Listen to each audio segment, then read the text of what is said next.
Wouldn't you like to have a couple of money? Really? That's what they say. I bet you 90 early. You know, I've been through it.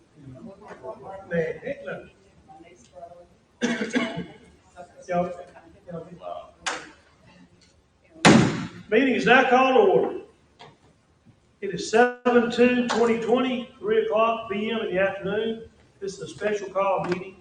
Please silence your cell phones if you haven't already. All items are pending board action. The invocation will be given by Ms. Daly, followed by the pledge by Mr. McMillan. Our dear Heavenly Father, we thank you for this day, Lord, and we thank you for all the things you've taken care of us, Lord. We just pray for the ones that are sick, Lord, that you just touch their lives, and Lord, as our new year approaches, Lord, we need so much help with this, Lord, we just pray that we'll be able to make the right decisions, that we'll be able to get started, and that we can have a safe school year. These things we ask tonight.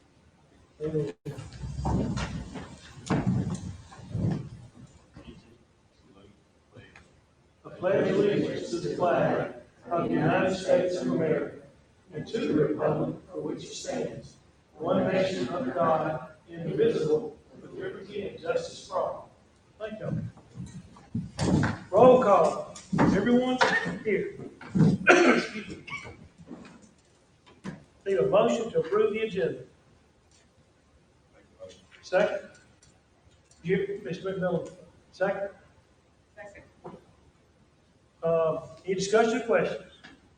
All in favor? Aye. Any opposed?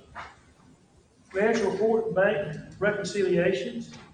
We received the financials and the reconciliations for May, and I need a motion to approve the bills for June 2020.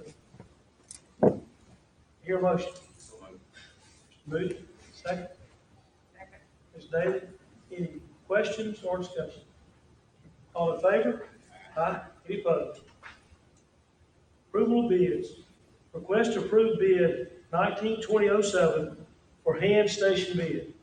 Superintendent recommends awarding bid number 192007 to Jackson Mule Paper Company. Total bid cost is $122,998.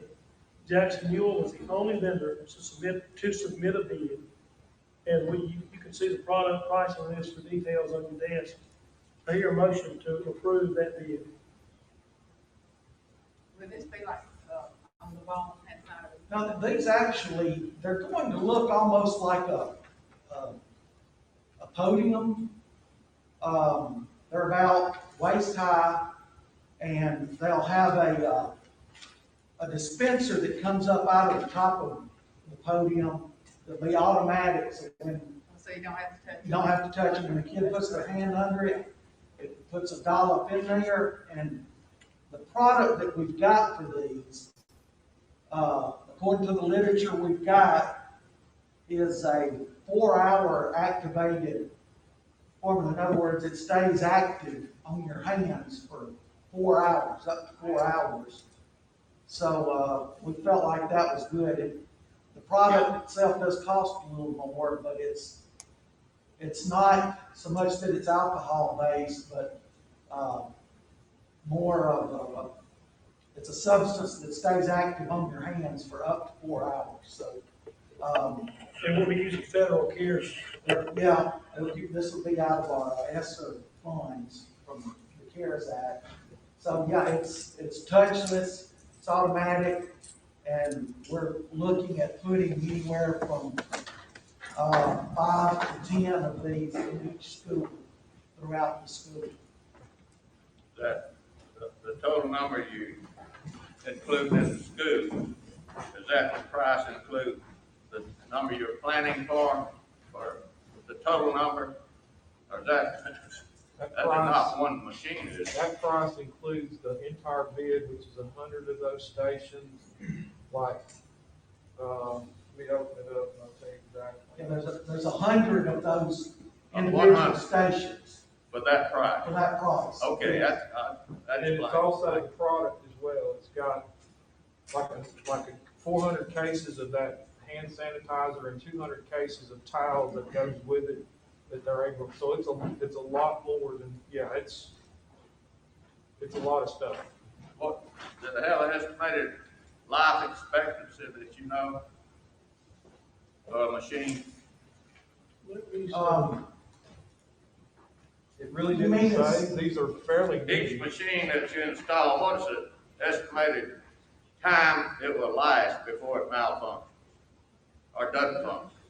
Well, it's, Do we know? you know, it's gonna be battery operated as far as putting that truck down. Eventually, the battery will have to be replaced.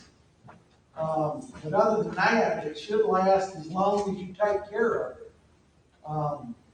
Like I say, it's a pretty heavy, durable stand that will look about like the size of a water fountain, maybe.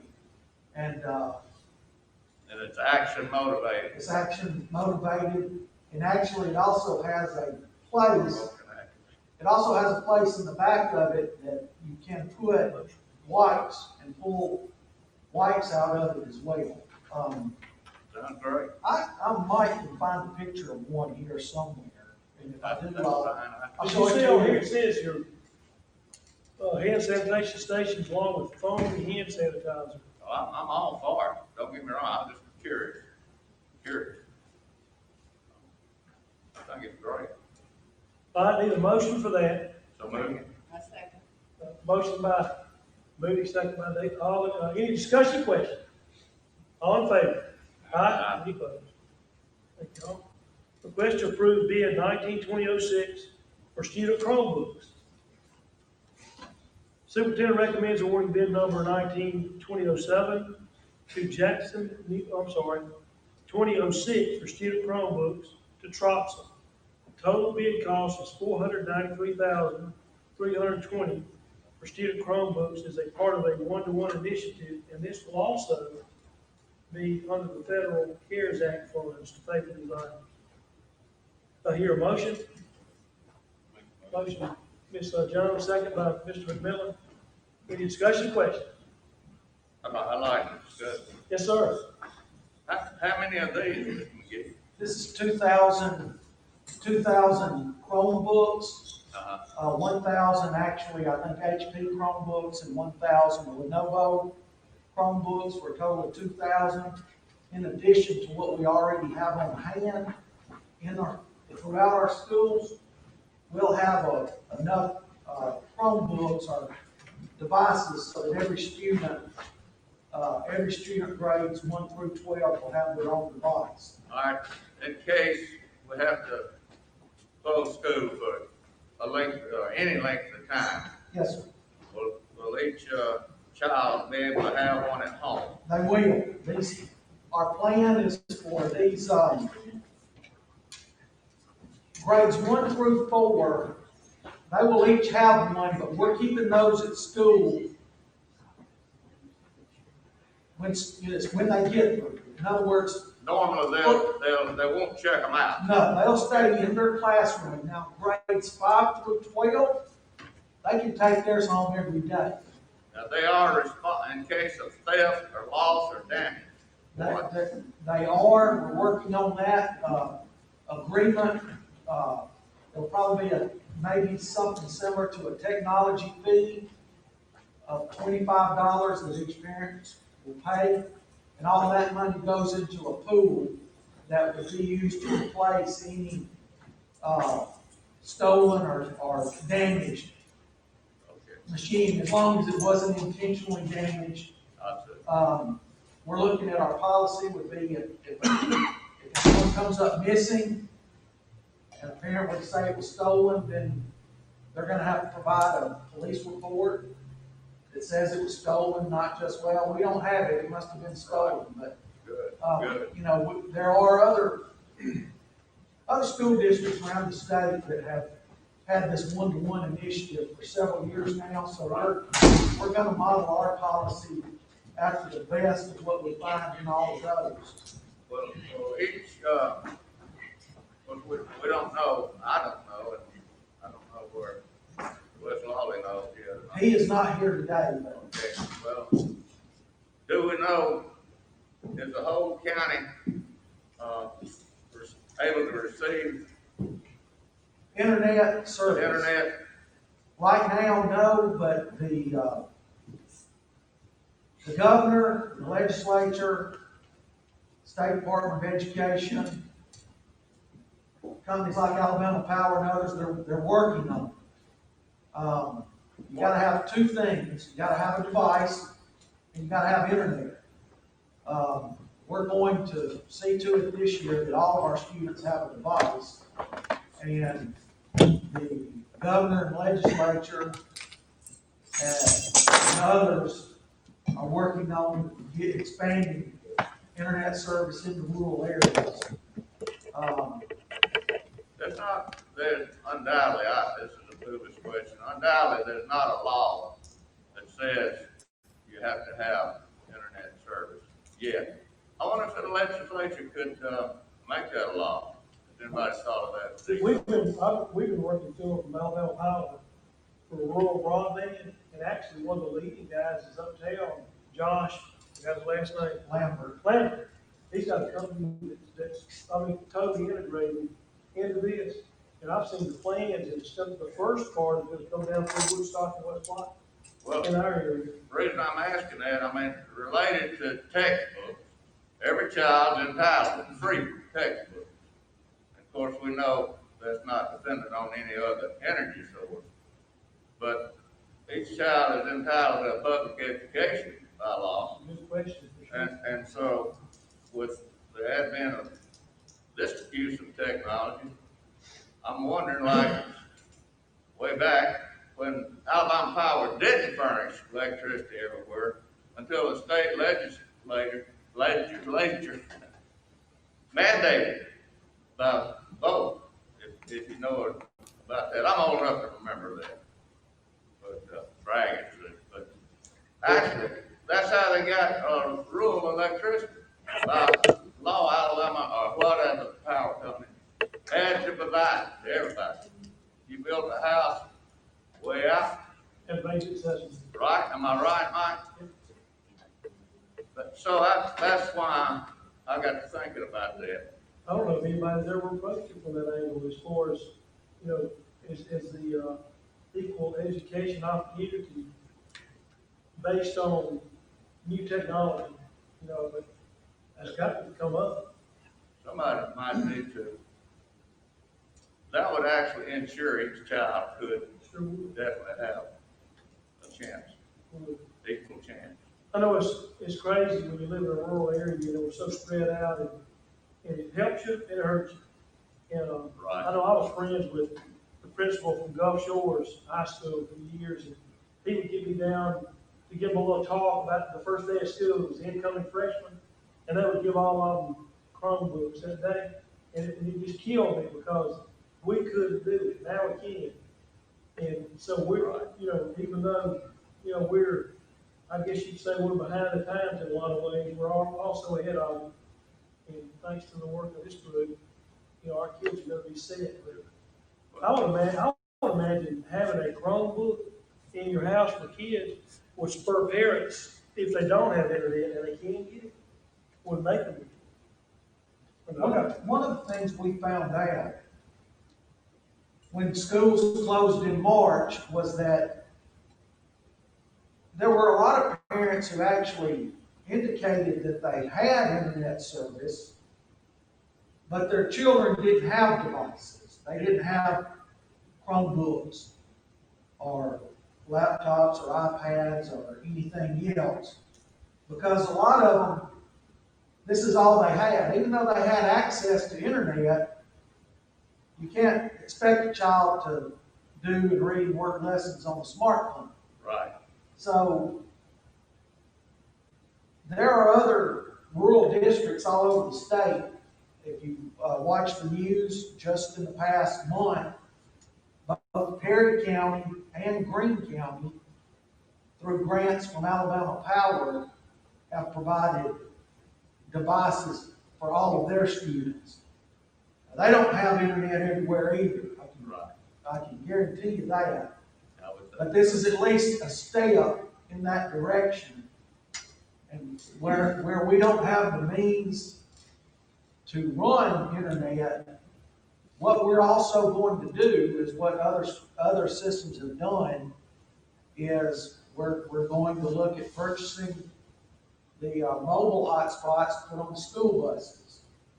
So if a student, let's say that lives out in Pondville or out in Marville, doesn't have internet, it's possible we can put a bus out there somewhere at a church or local volunteer fire department so that a parent could drive just a couple of miles, 1 or 2 miles to access internet versus coming all the way into West Blockton or Brent. So we're also going to put wireless capability on our buses and put them out there. That's still not in the home like you would Right. want. But all of this is in preparation. I say preparation.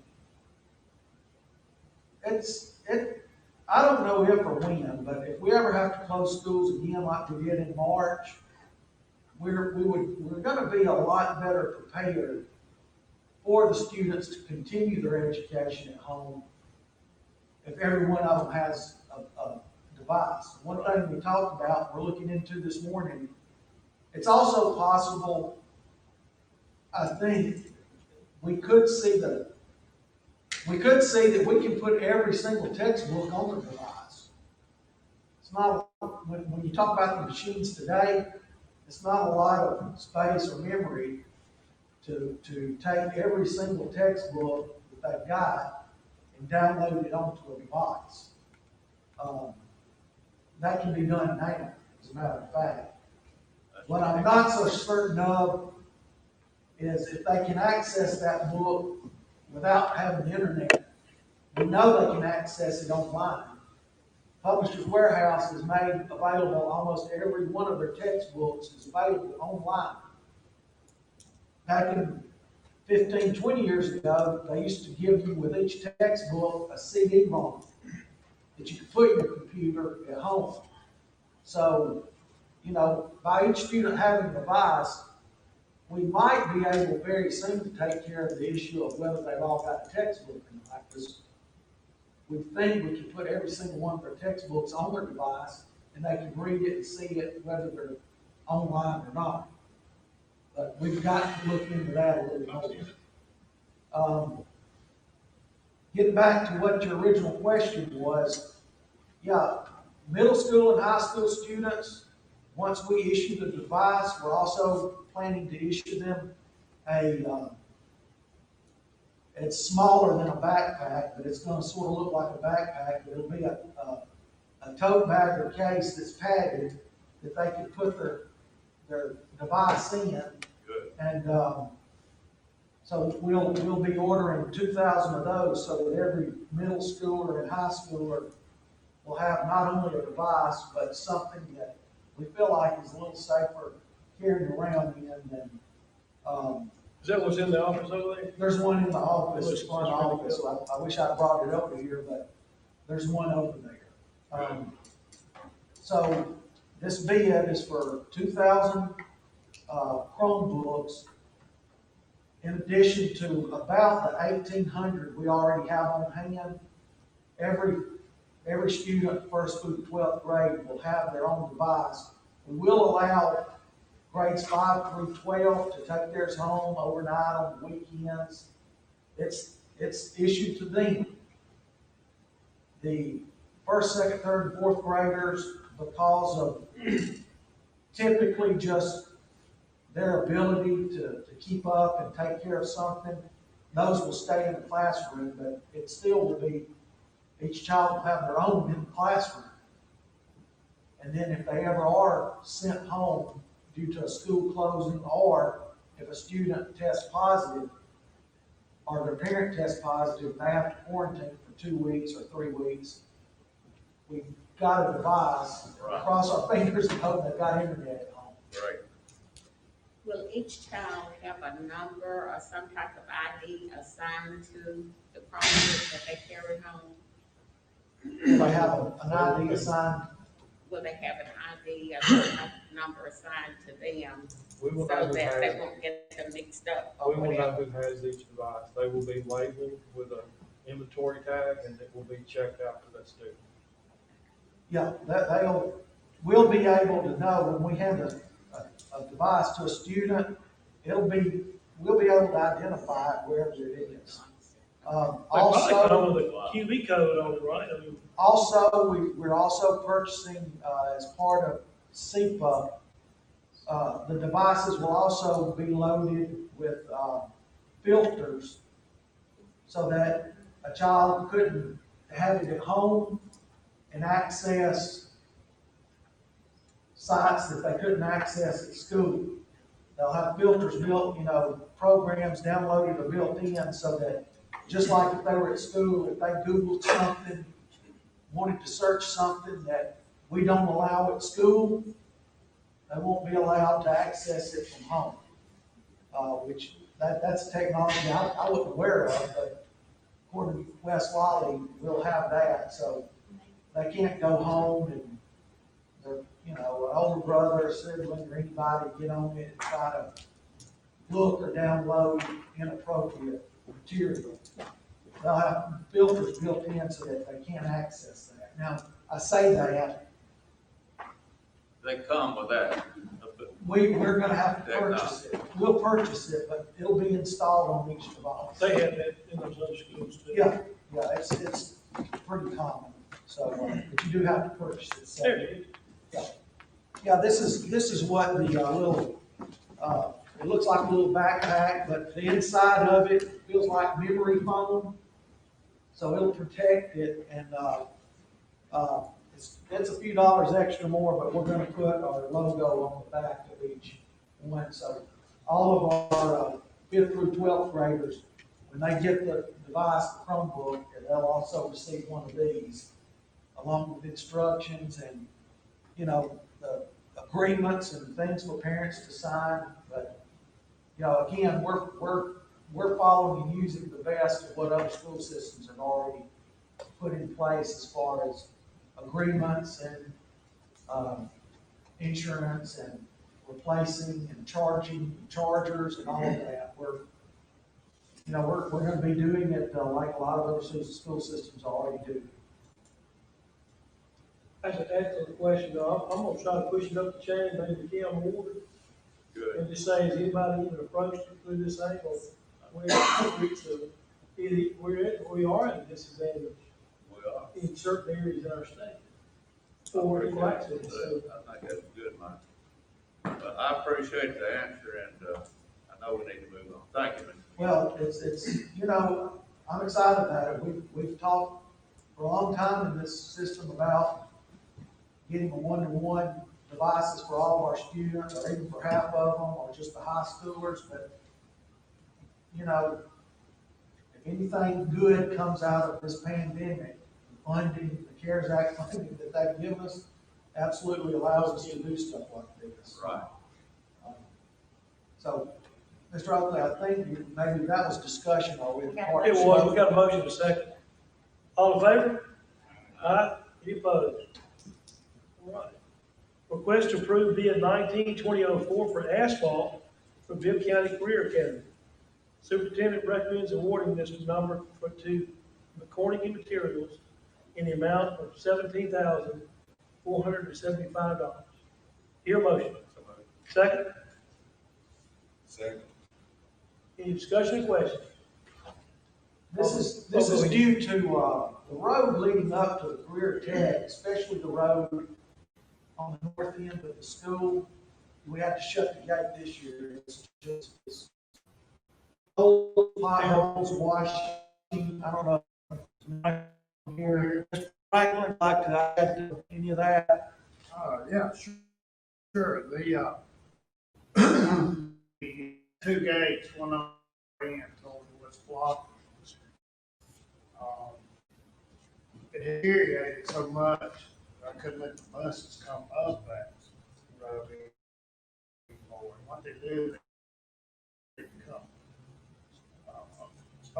But the West Florida buses go out that road because when you come down the hill on the right side, the traffic, they can't see the bus trucks coming around the curve. it comes up and down, it comes up out the other end. That makes sense. It's the chair, so just torn up.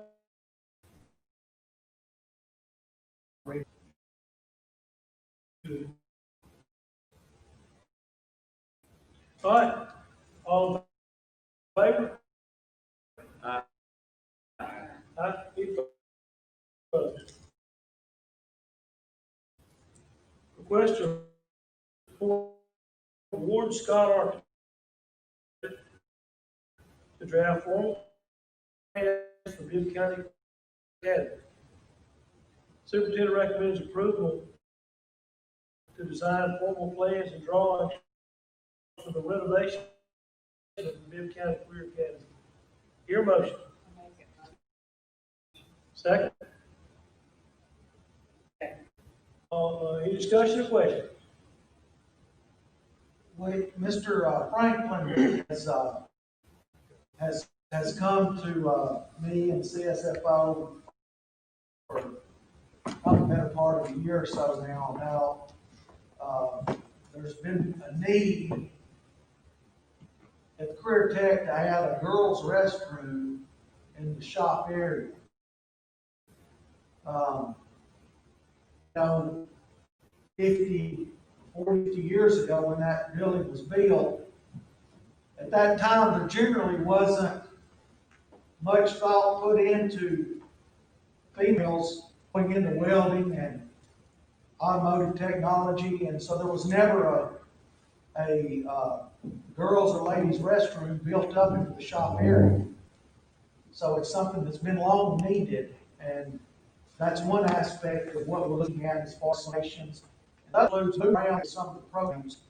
I think, Mr. Franklin, we're still looking at moving to different areas of the building from where they currently are. And it's gonna take a little bit of effort on the architect's part to do what we're looking to do. Right now, I think our estimate is somewhere around The last one I saw was about $54,000. which puts it over the $50,000 cap. So we will need to do some. Like I said, that's what we're doing in addition to adding a restroom, renovating boys' restroom. We'll entail moving some electrical panels and other things from one area of the shop to another to move these programs around to access this room program we have now. We'd like for Ward Scott to go ahead and work with us on getting those plans drawn. There will have to be some bids. Mayor Sims had reached out a letter. And Career Academy is something near and dear to Zia. Business located in West Blockland, and that's what he said that like he has trouble finding kids that want work. So he's interested kind of in the Career Academy and cleaning it up. They walk through there, and there are some dark spots, or some dirty spots, which is, you expect that in a welding shop or an auto body shop. There's a lot we can do too. He's pretty happy about it. All in favor? Aye. Any opposed? See policy, file travel expenses for personnel revision. Receive vacation leave policy. received school bus driver assessment form for revision policy. All right, I need a motion on a salary schedule correction. The superintendent recommends approval of the updated substitute salary schedule. Your motion? Second? Second. All, discussion, questions? We'll talk about this updated schedule. I can talk about it. All right, In August 6th of last year, the board approved updating the substitute bus drivers' salaries on this schedule. And when we updated the schedule on our spreadsheet or whatever, we failed to include that update. So this is just made back to what it was before we did the salary schedule last month. So it was already being done. This is just make sure you approve the correct one. any opposed? Approval of contracted services. Request to approve payment to Ashley Cash for major ed instruction and choreography, Bibb County High School. Payment of $25 per hour, up to 38 hours to be made from BCHS Band Booster Fund. Say your motion. Second. Any discussion or questions? Favor? Aye. Any opposed? Request to approve payment to Bethany Fields for card instruction choreography, Bibb County High School. Payment of $25 per hour, up to 8 hours. Yes.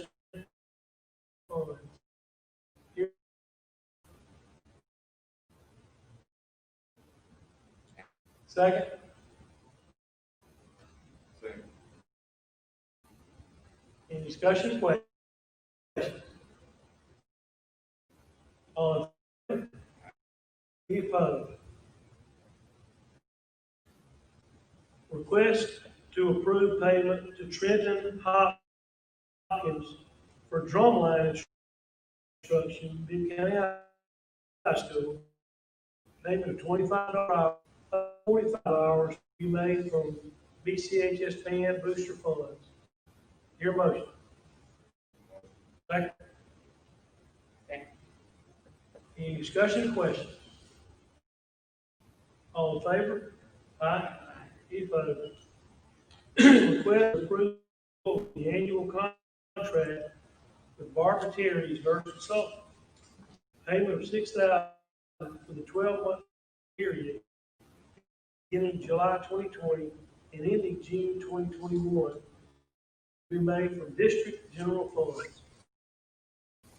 Here, motion made, second. Discussion, question? She has done a wonderful job of getting kids certified before they get out of school. And it's really had a leg up on our kids getting involved. All in favor? Any opposed? Approved payment to Charles McCallum for driver's ed instruction, Bibb County High School. Payment of $6,500 divided into 12 months to be made from CHS local school fund. Your motion. Second. Second. Any discussion or questions? I'm just going to give numbers. Gives you a killer discount on insurance. Sure helps when kids go to the driver's license and hand them the piece of paper. All in favor? Aye. Any opposed? Request to approve payment to Karen Susie Powell for sign language interpreting services, June 1st, 2020, September 30th, 2020. $50 per hour travel, not to exceed 5,000, to be made from IDEA funds. Your motion. Second.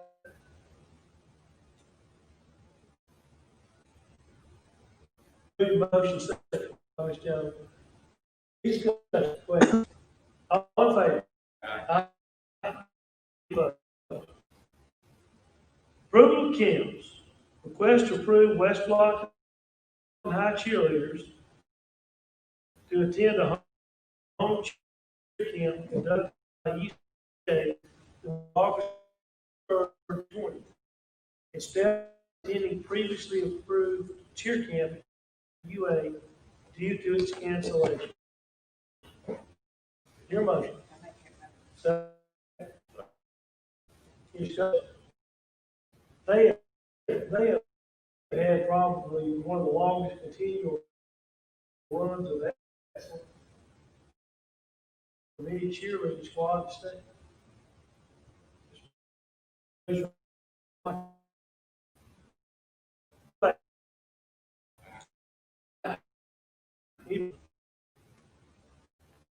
Personnel. Request to approve the resignation of Beverly Colvin, teacher, Centerville Middle School, effective May 29, 2020. Your motion. Second. Any discussion or question? All in favor? Aye. Any opposed? Request to approve the resignation of Courtney Hyde, special ed teacher, Randolph Elementary, effective May 29, 2020. Your motion. Second. Any discussion or question? All in favor? Aye. Request to approve the resignation of Alan Casper as assistant football coach, William County High School. 20, your motion. Second. Any discussion or question? Is he going to another school? Another one? Not this time. Okay. All right. Aye. What?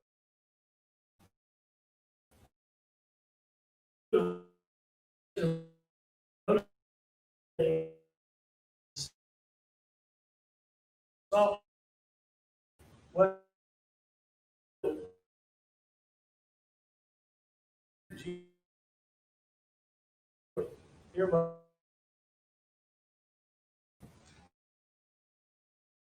Second. Discussion, question? All.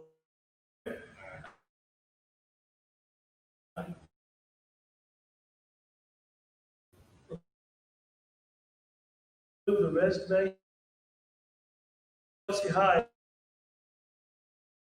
as a coach high school.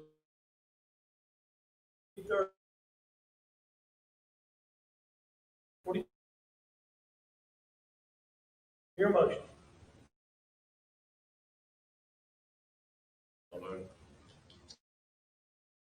Second. Any discussion, question?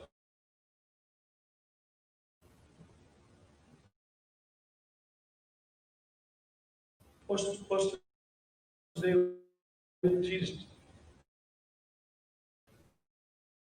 Okay.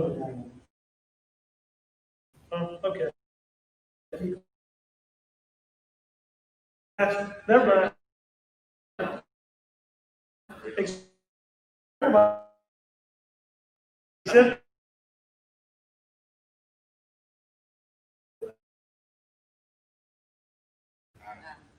Any request? Terminate her duty. Ms. Carey is elected to serve as an ARI Regional Literacy Specialist with the Alabama State Department of Education. Effective July 1st. She will remain as an employee of the school on loan. The State Department of Education. And there is an attached memorandum of agreement. Need a motion on it? So moved. Second. Second by Ms. Davis. Discussion question? Marvel, Principal Randolph. Your own.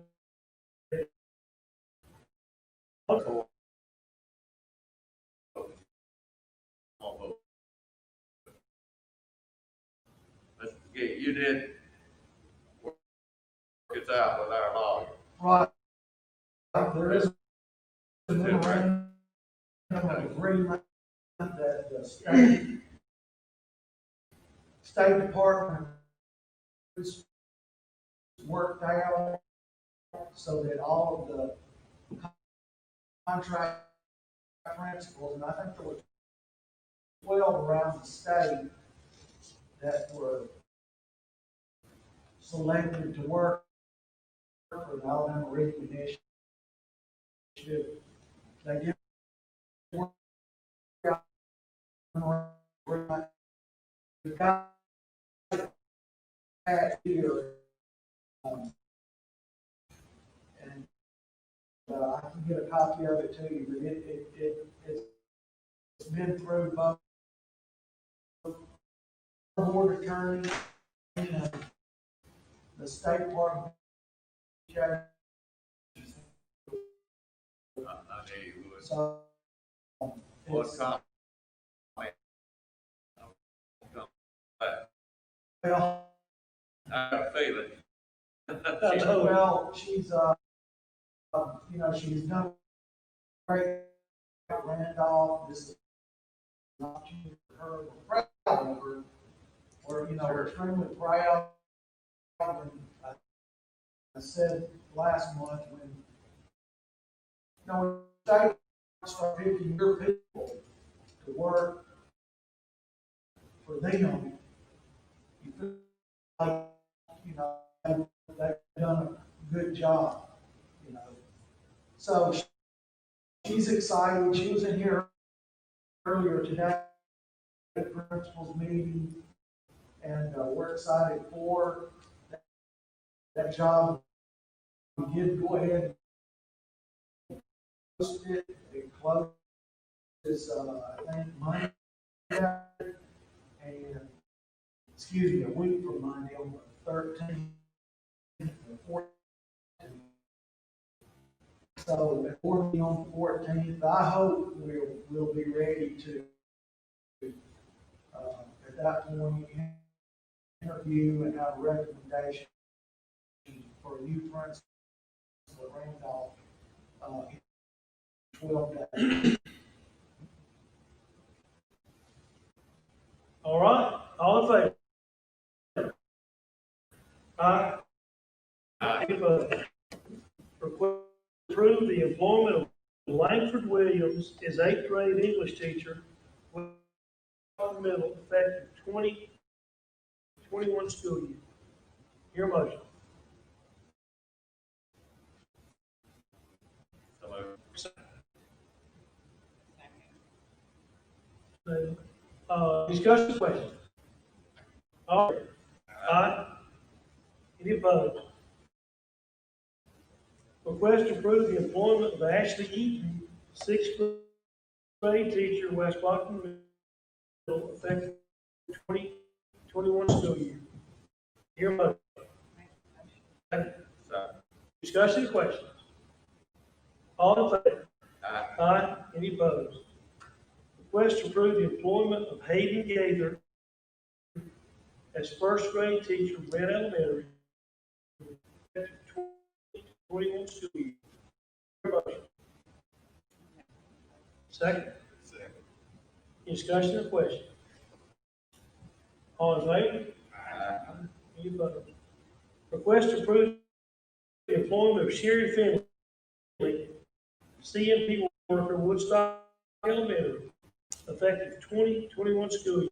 Hear a motion. I make that motion. Second. Second. Any discussion or question? All in favor? Aye. Aye. Any opposed? Request to approve the employment of Gina K. McAfee as professional aide, Centerville Middle, effective 2021 school year. Hear a motion. Second. Any discussion or questions? All in favor? Aye. Any opposed? Request to approve Regina Elam as part-time sub military, effective July 7th, 2020. I make that motion. Motion made, second. Second. Any discussion or question? All in favor? Aye. Any opposed? Request to approve Regina Elam as part-time custodian, Bibb County Board of Education, effective July 7th, 2020. Hear a motion. Wait, Second. Ms. Jones, any discussion or question? All in favor? Any opposed? Request to approve Dakota James, assistant varsity softball coach, West Blockton High School. Here. Second. Second. Any discussion or question? All in favor? Aye. Any opposed? Request to approve Philip Clark as head basketball coach, as football coach, West Blockton Middle. Motion. Second. Second. Any discussion or question? All in favor? Aye. Any opposed? Request to approve Chelsea Hyatt as head softball coach, West Blockton High School. Hear a motion. Motion second. Any discussion or question? She's been an awesome addition to that school. All in favor? Aye. Any opposed? Approval of subs. Terry Sims, C, and custodian substitute. Hear a motion. Make a Second. Second. Any discussion or questions? All in favor? Aye. Aye. Any opposed? Superintendent, based on the recommendation of the local school principal, has made the following reassignments for the 2021 school year. Centerville Middle, Amanda Shaw, seventh grade language arts to eighth grade language arts. And at West Blockton Middle, Kim Olsenbeck, sixth grade language arts to special ed teacher. I don't guess we need a motion on that. That's Just just information. information, those are a couple of assignments.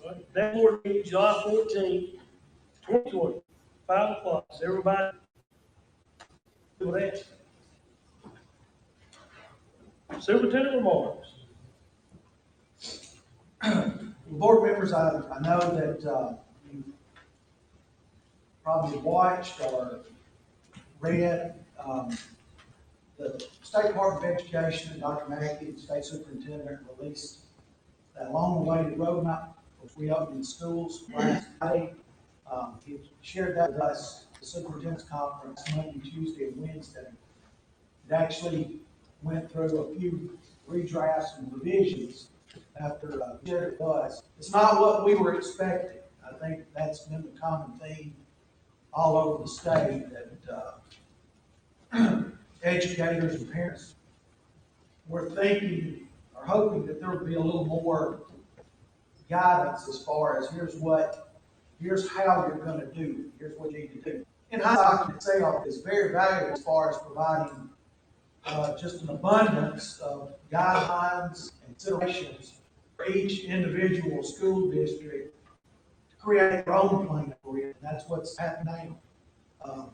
We've been meeting and working and discussing these hot button topics. I've met with other local superintendents yesterday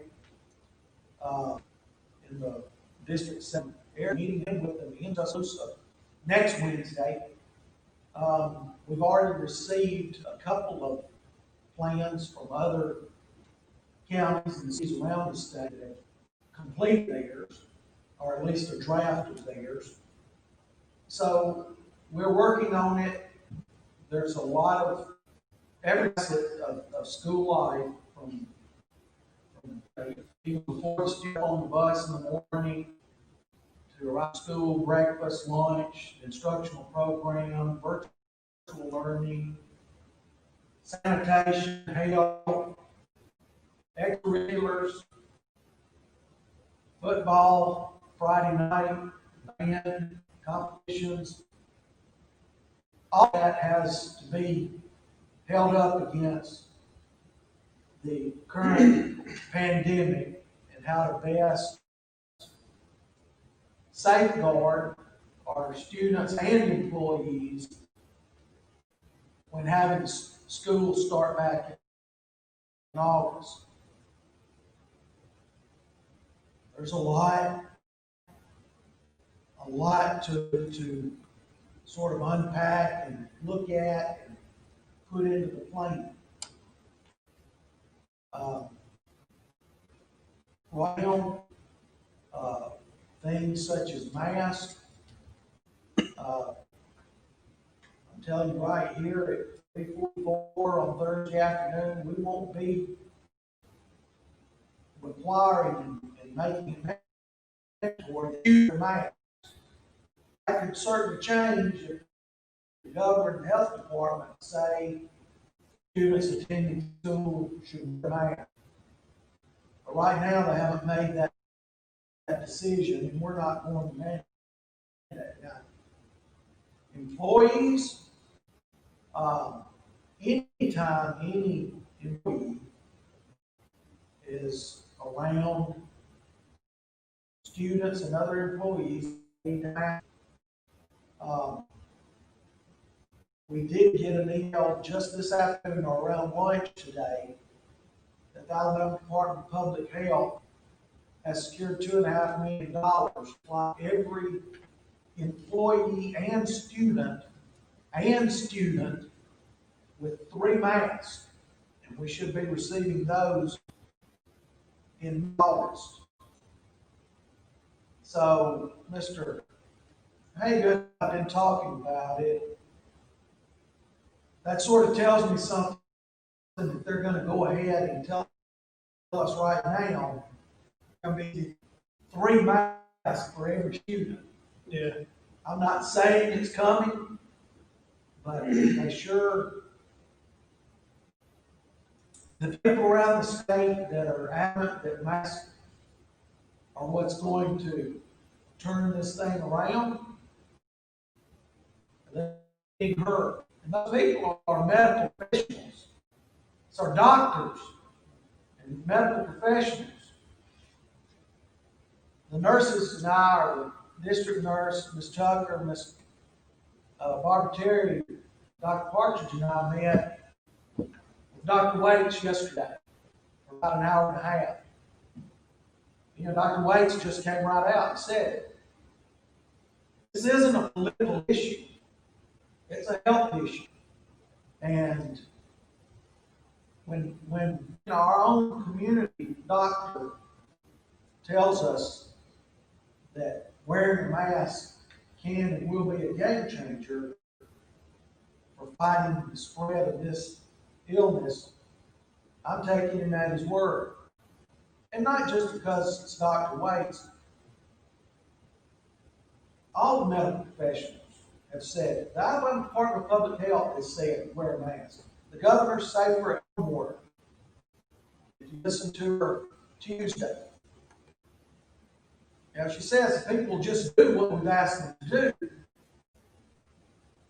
these community spreads won't be happening. So, there's a lot to think about in our plan right now, though. It won't be mandatory for students.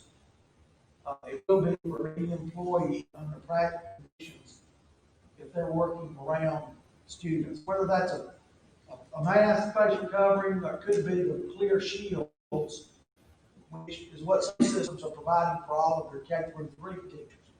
Because students need to see teachers when they're teaching reading, they need to see their lips.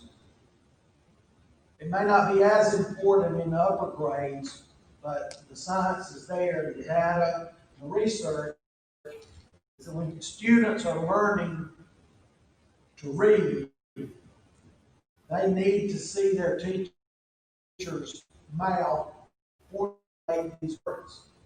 So that's something that I know other systems we talked about yesterday when I met with other superintendents. The thought is that elementary teachers, or especially if they're teaching reading of any kind, need a clear shield instead of the face mask. So there's a lot of stuff to think about, to put into the plans, and we are working on it. I hope that within a couple weeks we'll have it. I don't think, not, it could be possible, I don't think we'll have it ready for you to approve at the July 14th board meeting, which is in 12 days. It's possible, but I'm not going to promise you that we'll have it ready on July 14th. It may be a few days to a week or so. The board work. Mr. McGee, Yes, sir. question. You might have mentioned it, and I might have missed it, but have you heard any discussion at higher levels about detecting coronavirus symptoms during school? Any system covering that? Right, the screening process begins at home.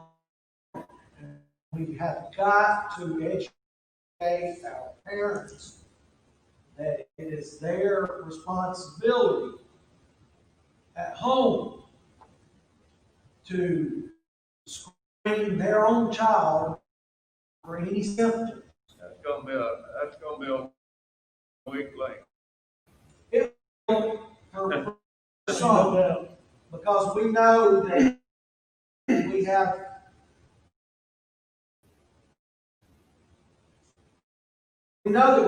we receive children every day that we know parents know that they're sick. That's not every parent.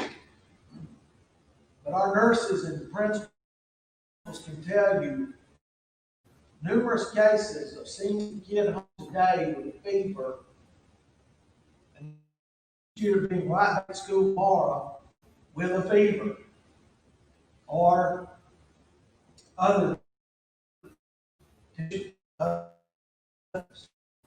still we're working on literature to send home, science to put on buses and in school, share social media, local media, the symptoms.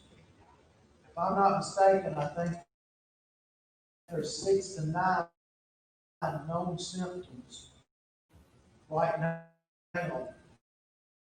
Those out, shared with parents, and telling parents, if your child exhibits any of these symptoms, they need to stay home. And one thing we found out last week is that in our attendance policy statewide, they are providing 2 additional attendance marks for students who have symptoms or test positive. From now on, right now, year, going into this year, we have the option not just to code a student as sick, but there's actually going to be a code for COVID-19 symptoms. It's going to be an average excused absence that will not count against our foundation formula.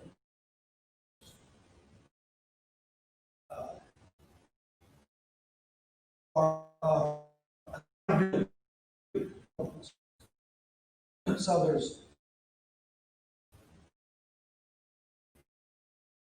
COVID-19 and COVID-19 status. So any student, any parent, their child, those symptoms, that child should stay home. And that absence will not be counted against them or against the school.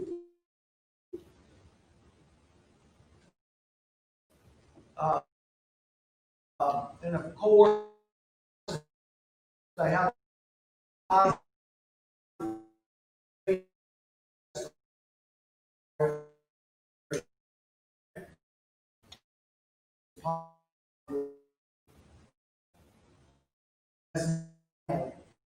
if you have a very close contact,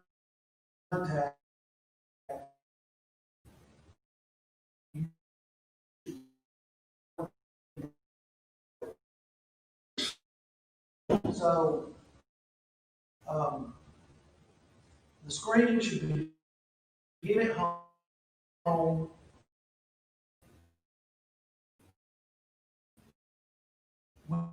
We'll also, you know, of us will not going to ask our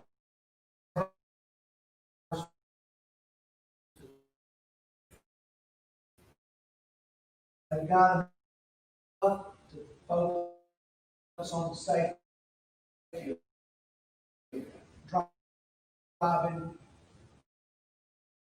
making a complete stop. I'm not going to ask our bus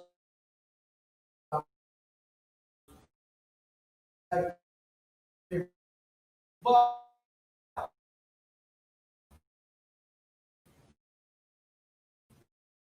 listen, here you are sniffing others, are complaining that they're hot or they don't feel. We're going to want that bus driver to notify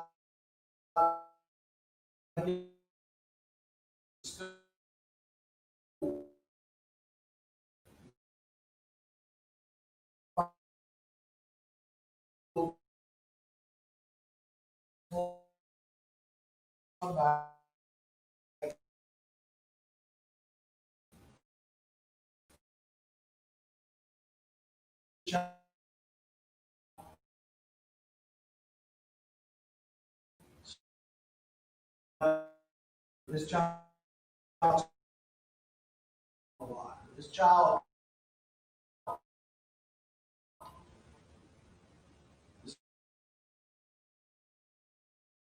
telling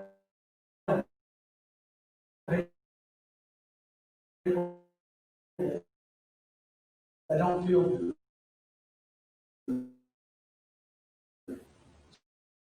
So,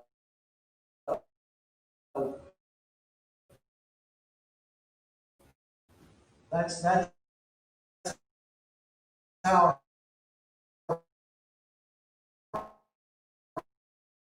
bus drivers, what we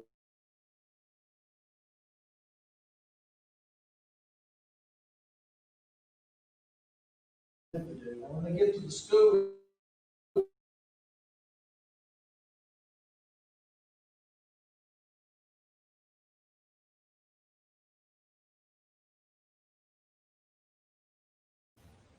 are we going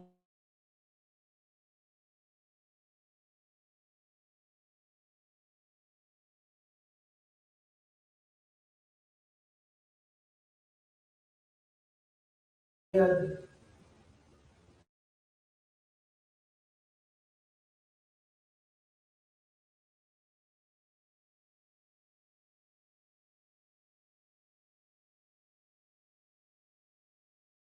Consideration.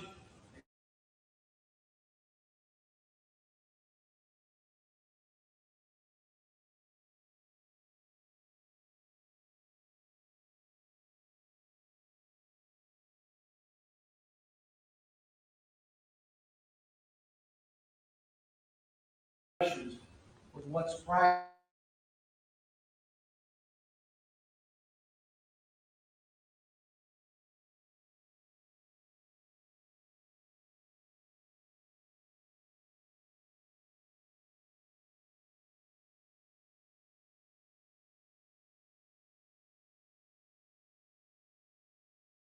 Like, you know,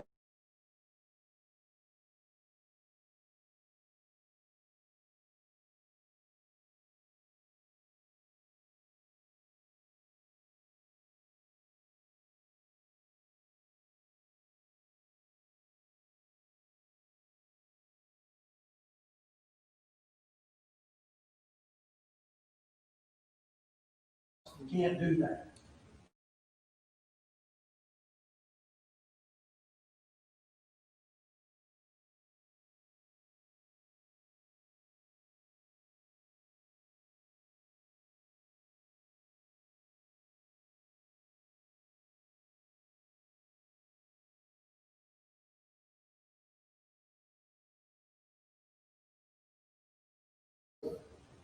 That's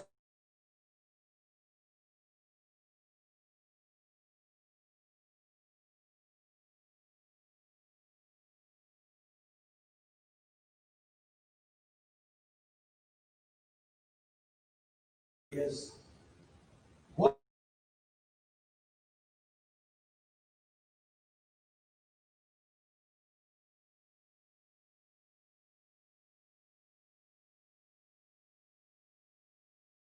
just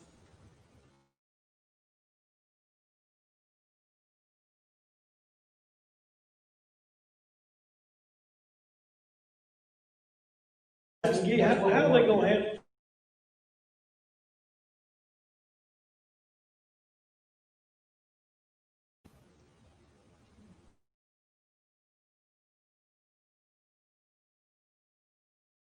Days of school, I mean, talked about that. there has been there's been a request to freeze it at last year's numbers, which that's good if your enrollment is not, Yeah, but it's not so good if your school district section and you're talking about freezing it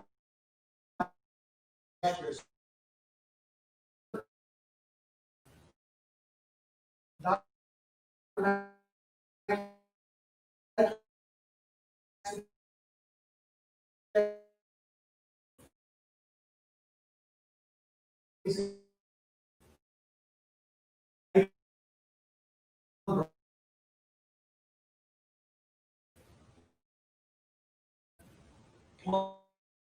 in formulas for raising land, raising it at last year's uh, enrollment.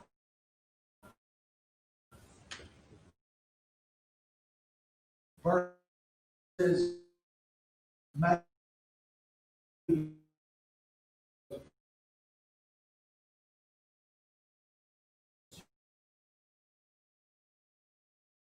school system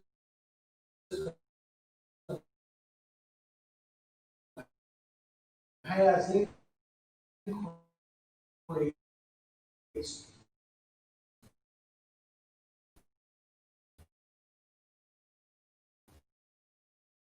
giving them the increase, but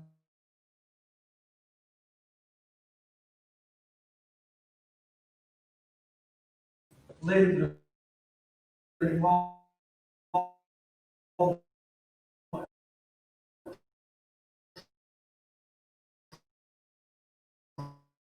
drop.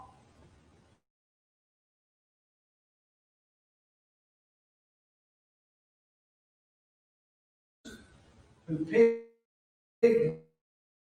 virtual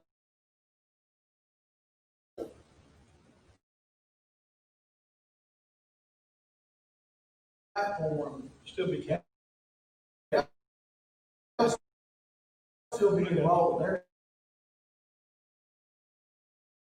county present every day.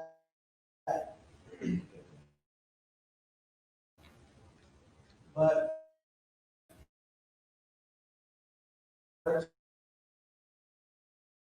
just talk of